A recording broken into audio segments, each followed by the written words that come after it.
অপেক্ষার অবসান হলো। আজ 20শে ডিসেম্বর বিকেল 4টায় উদ্বোধন হতে যাচ্ছে বহুল প্রতীক্ষিত বেলা শেষে ক্যাফে অ্যান্ড রেস্টুরেন্ট। এটি শুধু একটি রেস্টুরেন্ট নয়, প্রাকৃতিক পরিবেশের মাঝে আরামদায়ক এবং চমৎকার সময় কাটানোর জন্য এক অনন্য স্থান। রেস্টুরেন্টের ডিজাইনের কাজ ইতিমধ্যেই সম্পন্ন হয়েছে। এই রেস্টুরেন্টে চাইনিজ আইটেম সহ বিভিন্ন ধরনের খাবার পাবেন। এইসব খাবারের মধ্যে তাদের স্পেশাল আইটেম হচ্ছে হাঁসের মাংস, সাথে থাকবে চাউলের আটার রুটি। আর হ্যাঁ, উদ্বোধন উপলক্ষে তারা কিন্তু তাদের প্রত্যেকটি খাবারের আইটেমে 10% ডিসকাউন্ট রেখেছে।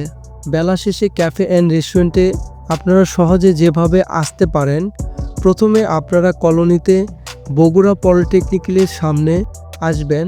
এখানে আসলেই দেখতে পাবেন অনেক রিক্সা আছে দাঁড় করানো। এই রিক্সাকে বললেই হবে যে আমি লতিফপুরে যাব। এখান থেকে লতিফপুরের ভাড়া মাত্র 10 টাকা।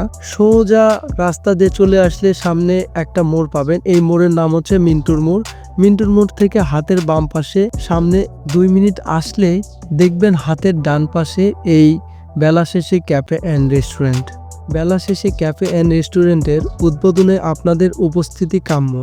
আসুন এই নতুন ঠিকানায় আপনার প্রিয়জনের সঙ্গে উপভোগ করুন সুস্বাদু খাবার এবং প্রাকৃতিক সৌন্দর্য।